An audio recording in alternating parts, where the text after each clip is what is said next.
Okay, well, I think everybody knows you, but for those who don't, this is my good friend Samantha. I still say Shearer, even though, well, no, you did get married since I've met you, but it's Samantha That's Higdon or yeah. Sam or Sammy. I've heard everyone call her different things. I even had to ask her, what is your preference? And she said, I just go by everything. But many of you may know Sam from her family business, Shearer Sales and Service in Allentown, Pennsylvania, and her dad is Tom. But after Sam started out, am I remembering this correctly? You either left or didn't go to nursing school. Yeah, so I started nursing school. I went for about a year and a half, and then I came home because I can't sit at a desk and learn all day every day. My dad will say that I take after him in the school department, so school just wasn't my thing. So that was 2017, and at that time, the business our business, Shears, was growing, and it was time for some help, and it was supposed to be a pit stop, like a, "Hey, figure out what you're gonna do with your life," kinda thing, but I am still here, and I am not going anywhere, no one's getting rid of me anytime soon. Um, I started as a client service representative for the company, just kind of answering phones, scheduling appointments, doing the runaround, pick up parts, shuttle people, all kinds of stuff. Eventually, as we grew, I kind of taught myself how to be a service advisor from watching our only service advisor at the time and kind of observing him, popping in to help him out with things every once in a while. And eventually we needed a service advisor. And my dad asked me if I was ready. And I said no, because I saw how stressful it was for our other service advisor. And I said, I don't want to do that. And he promised me that he would make it less stressful. So for a while, maybe a year and a half, I was here, I was doing my thing, and then I almost left because he wasn't doing what he promised he would do to make it less stressful. And he knows that. Um, but we fixed it and I stayed. In 2024, I was the Apex Service Advisor of the Year, and then I stopped service advising like a month later. Um, I took over our marketing because I had my daughter. She was a year and a half at the time, and my mom grew up, or not my mom. My mom was a stay-at-home mom for my siblings and I as we were growing up, and my dad wants, he wants me to have the time to be able to spend with my daughter, but it's not feasible to be a stay-at-home mom anymore. Um, I those who are stay-at-home moms, all respect because I couldn't do it. Most families couldn't do it anymore. But um, in order to kind of help me out in that department so that I had more time, he kind of created a hybrid position for me. So I do our in-house marketing. I train our in-house staff. And then in April of 2025, I launched ShiftPoint Training Academy, which I can do fully remote and I can still have an impact on other shops and people in the industry. And you're still Mhm. doing this stuff at the shop. Mhm. Yep. Yep, So I'm you actually in the shop right now. two So, things going on. yeah.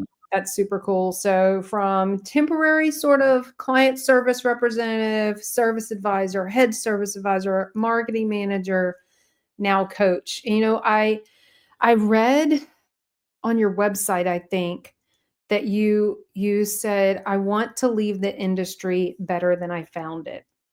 And I think that's just super cool and a great thing to have as a goal. Just kind of have a legacy of coming in and doing some things, making some improvements. I think you've done that. Now you're coaching, but y'all are not offering shop owner coaching, you're helping service advisors, technicians in a group environment.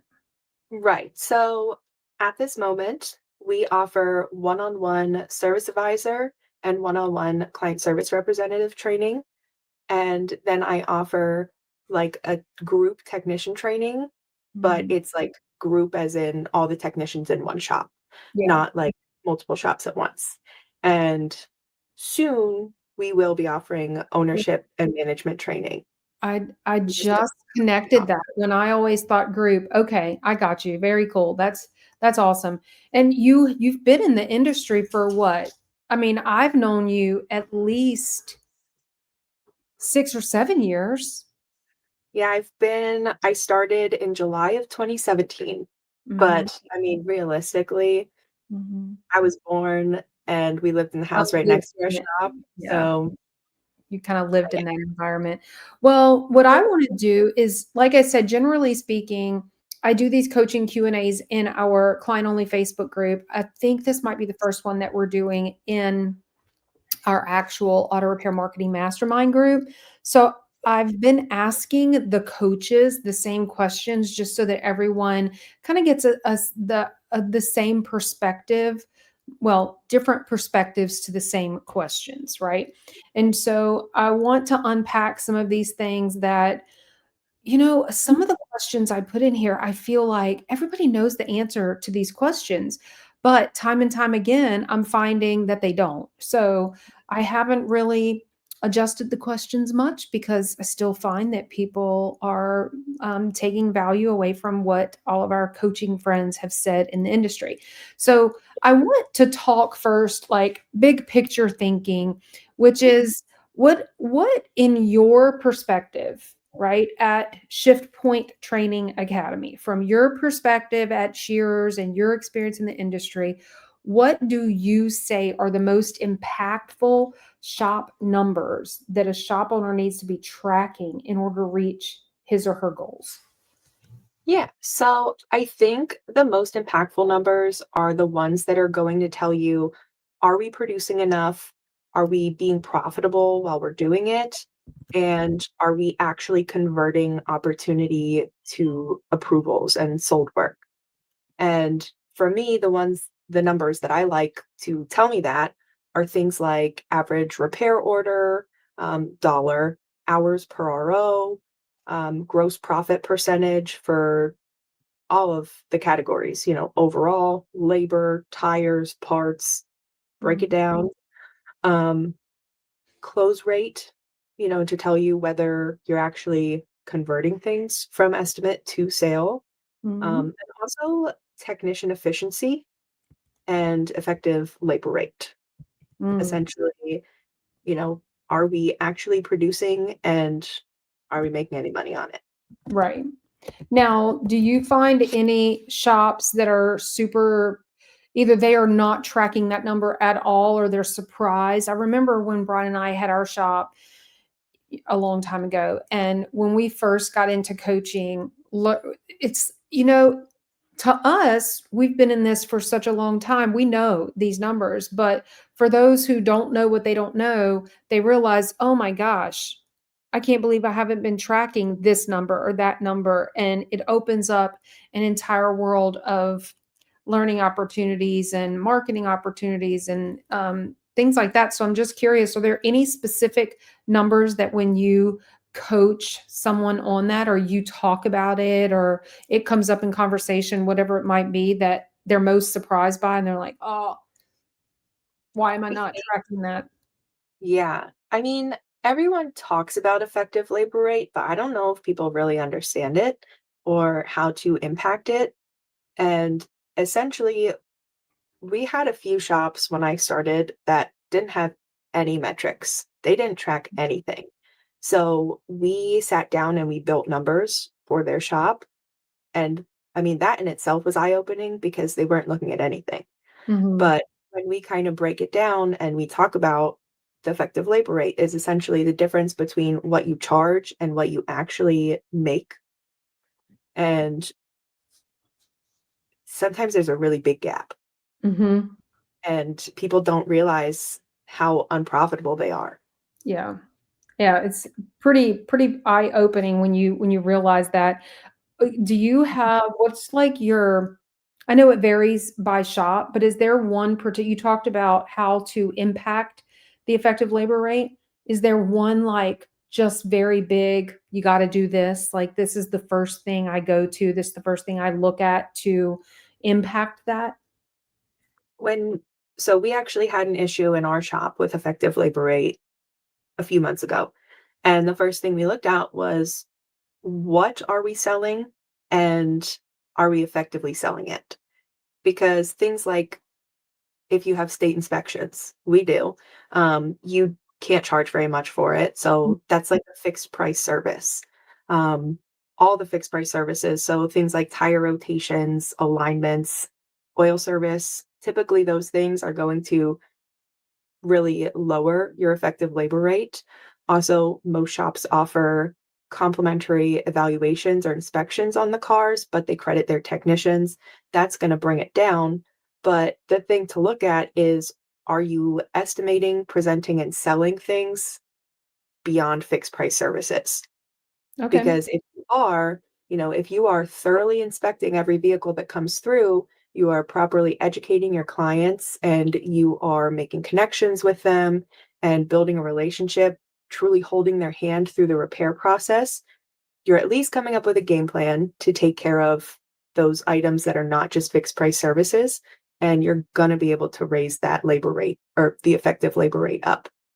So you started that little section off by saying something that we realized at our shop a couple of months ago. So this is a number that it's not like set it and forget it. It's something you have to be looking at on a regular basis. How often are you advising people to look at that? Yeah. So we talk about looking at leading numbers weekly and lagging numbers monthly. So things that are going to actually bring work into the shop, your conversion rates, your close rate, conversion rates being phone call conversions, your close rate when you're selling, those are things that we are looking at regularly. We're also looking at the profitability, but the lagging numbers, the profitability, the revenue, things like that, those are going to be greatly impacted by those leading numbers. And it's easier and more impactful to pick up an issue on the leading so that you can fix it on the way out.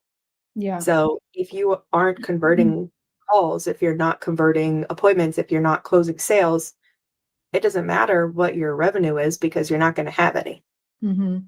Yeah, So that makes sense. Um, Before we move forward, I forgot to mention for anyone that is watching, I've seen a few people coming in, going out.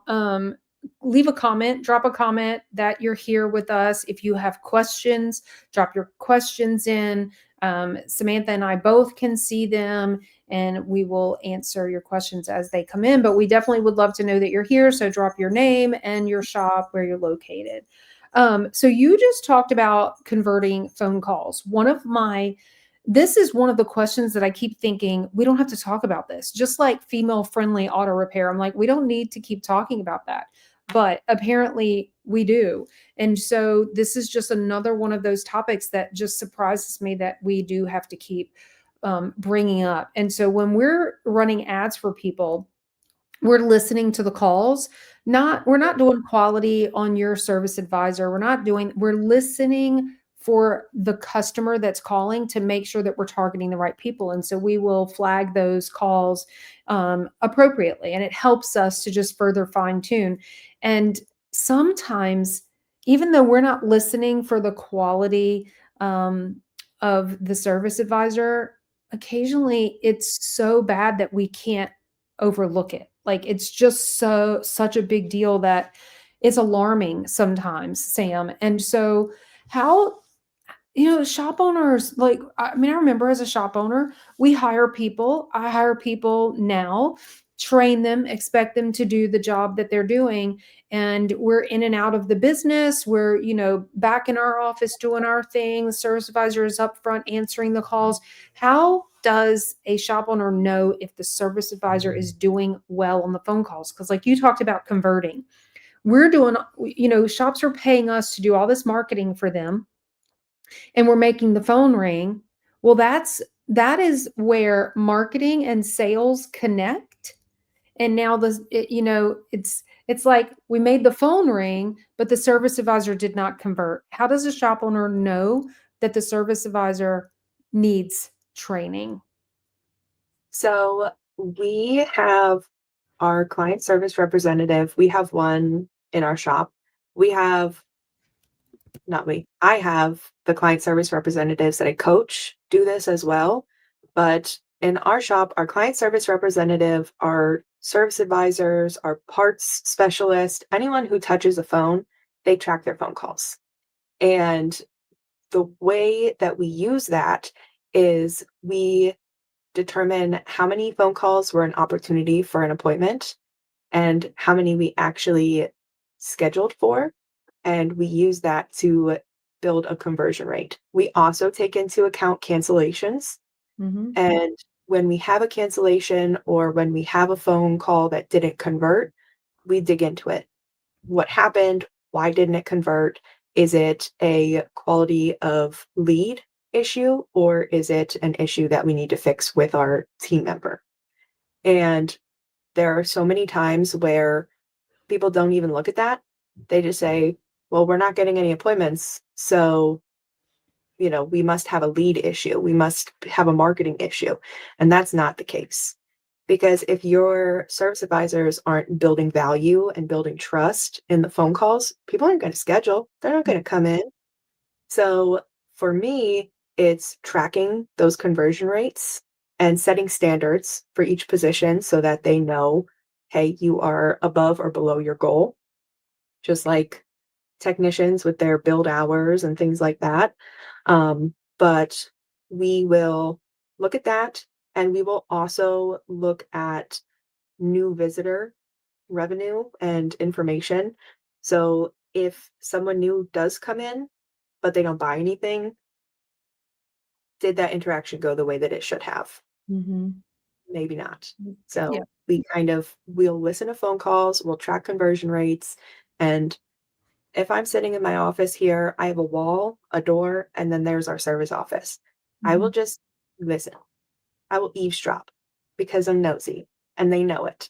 But just walking through the office, listen. If something doesn't sound right, talk about it right then and there. Mhm. Don't let it fester because if you don't talk about it, it's just going to snowball and it's going to become a bigger problem because that's a habit in the making. Yeah, for sure. Do you have any tips for people that, just aren't great at having those hard conversations? How do you recommend shop owners tell their service advisors, that they're not doing a great job, that they're going to get some training for them, and just approaching that conversation? It's sensitive for some people. Some people are great at it. Some people do it and they're not great at it, right? There's just every kind of personality out there. So, do you have any quick tips for people listening that maybe they are that shop owner and they know that their service advisor is terrible on the phone, but they just don't want to have the conversation? I don't know if it's really a tip, but you just have to do the hard thing Mhm. because the longer you push off the hard thing, the more stressful and anxiety inducing it becomes inside of you. And then it makes it harder for you to do everything else. Yeah. So when you just do the hard thing, just get it done and over with, it's not like you're yelling at them. You're Mhm. just having a conversation. You're saying, hey, this is what I noticed when I was listening to your phone calls, or this is what I noticed when I walked through the office. This is not how we want to do things. Let's have a conversation about it. We're gonna look into maybe exploring some training. Mhm. Yeah, I And think that oh, also sometimes just awareness, right? So when I know that for me, teaching, for example, I remember when I was in college, we had to, and this was back in the late 1990s, we had to record ourselves and then we would play that video in class back at college in front of all of the other students who were in school to become teachers, and the entire class would critique your teaching. And so I think there are probably service advisors. There are certainly service advisors who want to be excellent, who want to do great, but they don't even know that they're not doing a great job unless someone tells them. But when you play that phone call together and listen to it, and they hear their tone and they're like, whoa, I didn't know that my tone was like that. Or they hear the way that they didn't ask for the appointment, and Mhm. they listen to that call and they're like, I didn't even ask to schedule an appointment. Sometimes just the awareness of it. So I also think just listening to the conversation. And your dad is peeping in on us, I and see that. he says, great topic. It all starts with the first call and interaction. And it does. And I think, I was just talking to some of my team members this morning who one of them has only been here 30 days. One of them, it was the 60 days. So we do a 30-day check-in and a 60-day check-in. And of course, others just impromptu all throughout the time. But I was telling them, like, I like to lift weights, and I was comparing weightlifting. Every rep that you do, you learn something different. And so when I'm squatting, the first time I do the rep, my coach was saying, okay, you need to work on how far apart your feet are. So I do another rep and I'm thinking about that. And then on the second rep, he's telling me, okay, when you got to the bottom of the squat, you did this, and now you need to work on that. And so it's just putting the reps in, and paying attention, having that awareness. So I think that's great advice. Are there Yeah. any common mistakes? Like, I feel like sometimes it's like ebbs and flows. Like, I'll see lots of shop owners are doing this thing, and then at a different time of the year they're doing this or whatever. And it's just not, I don't mean seasonal, but sometimes there's just trends. Do you see any particular common mistakes that shop owners or service advisors maybe are making on a consistent basis?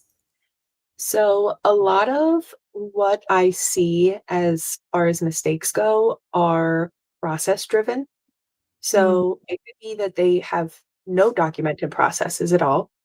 It could be that the processes aren't clear, or they aren't repeatable, or they're just not talked about or adjusted as time goes on, because processes are not something that you can set and forget.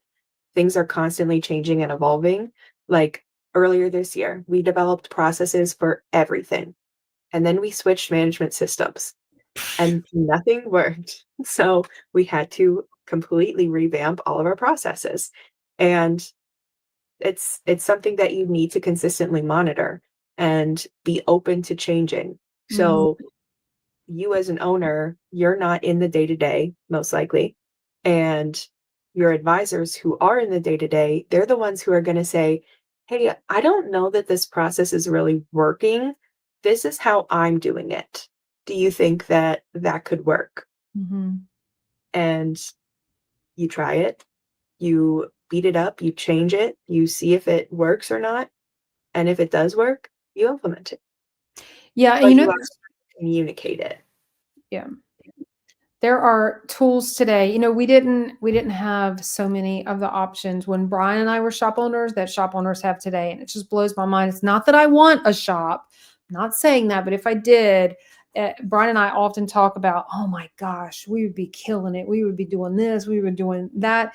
And for us here at Shop Marketing Pros, putting processes in place, it sounds like it's such a terrible thing to have to put together, but it doesn't have to be you. Like, it doesn't have to be the shop owner. Like, as people are doing their job, some of the tools, for example, Loom. We love Loom. So every time someone is performing a task, Loom. Now, we're not working on cars, so I understand it's a little different, but we are recording our screen and talking through step one, step two, step three. Here's how you do this. And I remember the day that we thought we're done. Like, the team has accomplished all of the SEO processes and all of the social media processes and the digital ads and the this and the that. And the moment that we were like, yay, someone realized, like you just said, something changed in Facebook or something changed in the Google, oh my gosh. And we're like, wait a minute. Honestly, we're never done. It's Yeah. never done. So I love how you were talking about the act of starting documenting those things, getting those processes, and then communicating them on a consistent, regular basis. So that's great information there. Speaking of the processes, are there any particular areas in the shop where it's like these are the processes people always put off to the very end, or they never get around to documenting those processes? It's just a pain. They don't want to do it. How can we help shops go ahead and tackle that process area that nobody ever wants to do? Can you think of any? I think that a lot of times, like you said, it doesn't have to be the owner who does it. Mhm. And I think a lot of times that's where people get stuck and they're like, I'm the owner. I have so many things to do. I don't have time to build a process.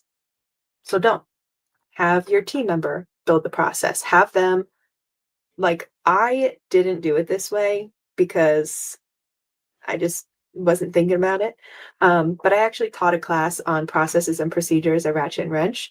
And I talked about just like open up your notes app on your phone and use talk to text and just verbalize every step that you're taking while you're doing something. Mhm. And I think that literally just doing it is the biggest thing for a lot of people. They just put it off and put it off and then it never gets done. Yeah. We're Yeah. guilty too. We talked about it and talked about it. And then finally I sat down and I was like, I'm going to do processes for everything. So I did it and it took forever, but and now we still go back, we edit, we adjust, and we communicate changes to our team members. Yeah. But if I had to pick one spot where a lot of times it's not documented clearly or properly, it's handoffs, where it What? goes from handoffs. Okay. So like, it goes from being the technician's responsibility to now Mhm. the advisor needs to work with it. Yeah. Those handoffs sometimes are super unclear, and that's where a lot of things drop. For sure. Gray area, right? Yeah. Yeah. That can definitely I can see. Okay, because it's also like whose job is that? Who takes care of this? Who takes care of that? So it's gotta have some synergy in there for sure. Mm. So let's talk about leadership. Do Yeah. you have any given I understand you've been in the industry for nearly 10 years actively, but with your family and kind of growing up around the shop, your dad, your mom, all the people there at the shop. I know you've seen some great leadership, and then y'all have been involved in the industry. Your shop has been recognized on multiple levels. So you definitely have been around some great leadership internally in the shop, but also externally, just in the industry, industry friends, partners, coaches, that sort of thing. What would you say are some great leadership practices to help build leaders from within? Because it's actually been done at your shop multiple times, actually. So, how do you identify someone that's in a current position and you're like they would be great moving up, up, up, up? And then how do you do that? Do you have any thoughts on that? So I think leadership is a mindset. It's not a role, right?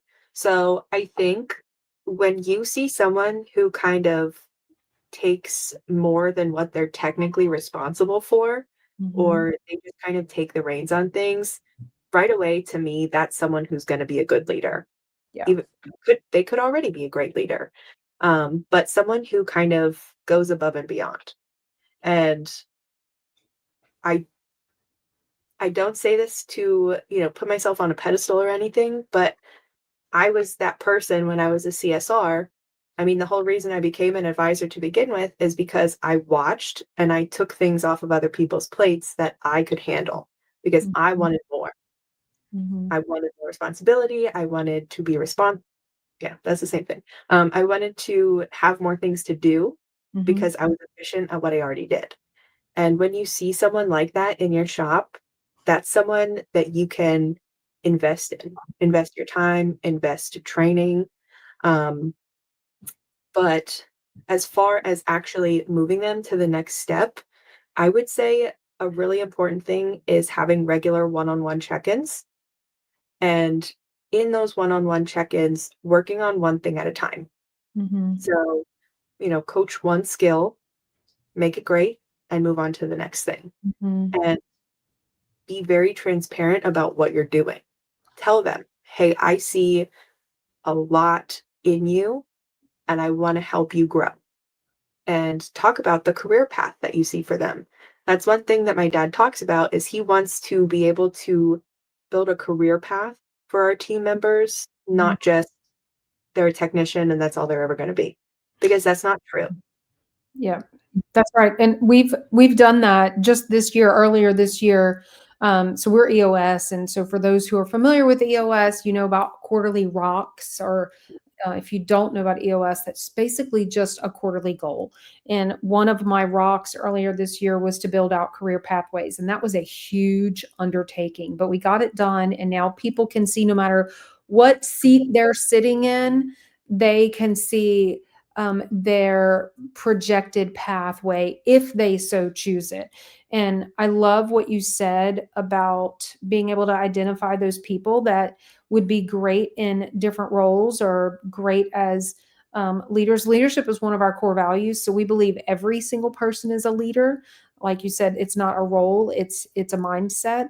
And the way that you describe people that just take things off of other people's plate, we call it stolen leadership. And I use Caroline and Haley as examples for that all the time. They both came in right after college, and they were in this position, then they moved into this position and this position, and now they're both, Caroline is our chief marketing officer and Haley is our chief operations officer. And Caroline specifically, um, I it was me that she was stealing stuff from. And so at first I was like, this girl wants my job. And I'm the owner. I'm not going anywhere. But I'm like, she wants my job. And I was like, I gotta watch out for her. And so I started paying attention, and she would, hey, I saw this really would be a great thing to do. So I took care of this. And then one day she would message me, I know this was on your list, but I took care of it. And I'm like, girlfriend, okay, I see you. I started paying attention, and sure enough, she ended up. I'm super happy about it. She worked me out of my role of overseeing, well, first doing the day-to-day marketing for clients, but also shop marketing pros. And before you know it, she was taking it all over. So I think that that's a great way to identify someone. Just pay attention and look and see who is just naturally doing those things. So I love that. What I know we're big on company culture, big, big, big, and I know that y'all are too. What do you have to say about that? I feel like it's kind of this big buzzword all of a sudden. Company culture, mission, vision, values, all that stuff has been around for a long time. It's not new, but I'm very happy to hear more people talking about it. Um, I know I have a couple of classes I've taught on it at several of the conferences over the past couple of years, and just the feedback and the people sharing things that they're doing in their shops is really fantastic, and really taking a look at how do I make working at my business a place where people want to be. So, do you have anything to say about building and then also maintaining great shop culture? Yeah. So for me, culture is what you tolerate, what you reward, and what you repeat. Mm, Because you can say that your culture is one thing, mhm, but you gotta walk the talk. Um, so for us, it kind of started with core values. So our core values are trust, quality, and personal touch, and everything we do is driven through those core values. And with those core values, we then created rules of engagement to basically show how we're going to do things and not just a list of things that we can't do. Mhm. So we will treat each other with respect. We will put our client first, Mhm. things like that. Yep. So we kind of built out and created buy-in from everyone on our team because there were some team members that weren't there before those things were built. And those were the team members that probably shouldn't have been there to begin with because they didn't align with our goals. Mhm. So we give every single person that we interview a copy of our rules of engagement because if there's anything that they don't agree with or that doesn't align with them, they don't belong on our team. Right. Um, and as far as, maintaining a culture, we, I will say, we haven't been the best at this in the past, but within the past year or so, we've really come into our own as far as this is what we expect, this is what we're holding our team accountable to. So we hire slow, Mhm. we coach fast. So if we see an issue, we talk about it, Mhm. but we exit relationships respectfully. Mm. So we Mhm. talk about things. If something is going to happen, if someone is no longer going to be part of our team, they know. It's Yeah. not a surprise to Exactly. anyone because we've talked about it. Mhm. So I think that when you operate in that fashion, Mhm. you maintain the culture that you're looking to have in your business. Yeah. I just echo every single thing that you just said. I'm just sitting here nodding because that's exactly how we operate over here as well. And it sounds very cliche, but it's true that company culture is, I believe, some things are taught, right? But I believe it's caught. And Yeah. and I think in the beginning, it was probably taught, "Hey, here's how we do things," right? And when we hire someone new and we go through onboarding, we're teaching them about this and this and this, but it's the rest of the team that how they handle our core values, how they exemplify the core values, how they treat one another and clients and the processes and all the things.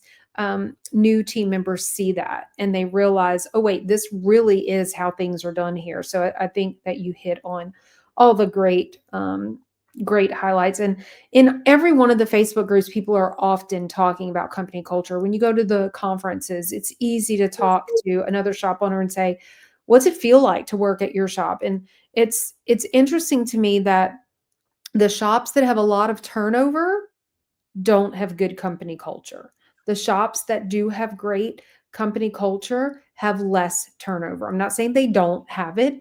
There's going to be turnover no matter what. It's going to happen. But Yeah. I think that the rate of people coming in and out of those doors and not staying around, not sticking around, it's funny to me that I think the most recent article that I read was that pay is the number 7 in a list of things that keep people at a business working there, and it wasn't automotive specific, it was just small business in general. Pay was the 7th thing, and I grew up in my mind, I'm thinking pay is number 1, but it definitely was not. So, let's just, end our time here. Is there anything we haven't talked about? Is there your number 1 top piece of advice that you give to shop owners, or I know you work a lot with service advisors and technicians, any of those 3 audiences, is there this one top piece of advice that you have for them? I think that I'm stealing this from Josh Parnell, but it's something that I talk about because I hear it so often, but inspect what you expect. Mhm. So if you have expectations for your business, you need to monitor those things because if you don't monitor them, you can't hold anyone accountable Yeah, because your expectations aren't being met. for sure. So I That's think great. that's my number one piece. So I am posting a link to both your shop and Shift Point Training Academy. If anyone would like to reach out to Sam, Sammy, Samantha, whatever you choose to call her, you can reach out to her through these avenues, and I will put them up here on the screen as well. But um, Sammy, thank you so much for hanging out with me today. The week after Thanksgiving, right? People come back from holidays and it's like, oh, I was off a couple days last week, and now the world is, they've got so much to do. So thanks for spending time with us today. Anyone that has any questions for Sam, reach out. She's easy to access on social media. I know she's in our Facebook group, but I put the link to both website and coaching. Tell them a little bit again, just recap quickly. I know we talked about this briefly in the beginning, but your coaching opportunities are what for the people that are listening?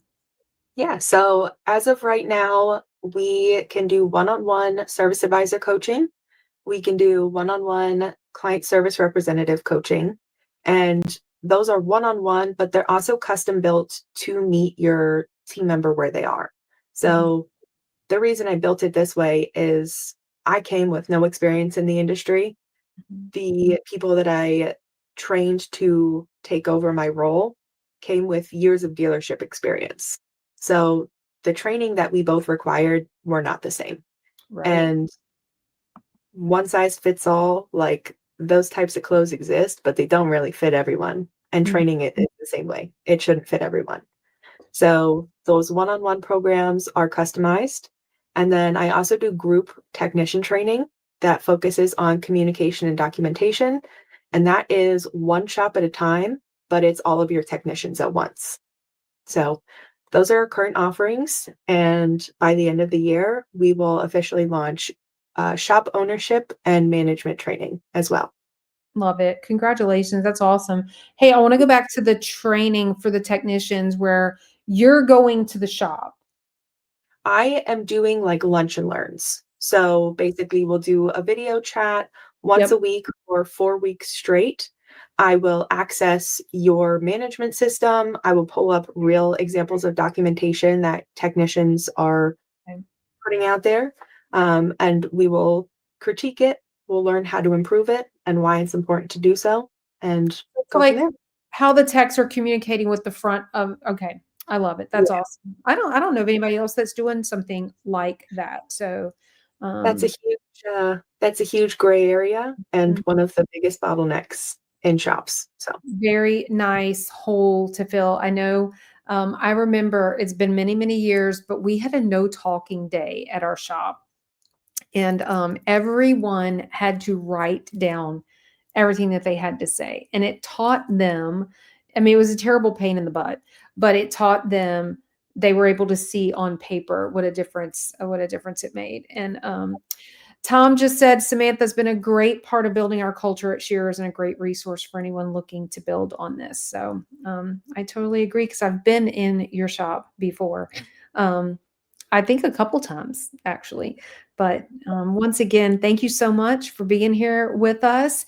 Anyone that has any questions for me, Kim at shopmarketingpros.com or on the Facebook or the Instagram or whatever. And there's Sam's links as well. But y'all have a great rest of your Tuesday. And for anyone that's watching later on after the live, we still welcome you to post your comments or questions. We do keep an eye on that, even if it's later on. But thanks again. And I hope everyone has a great day.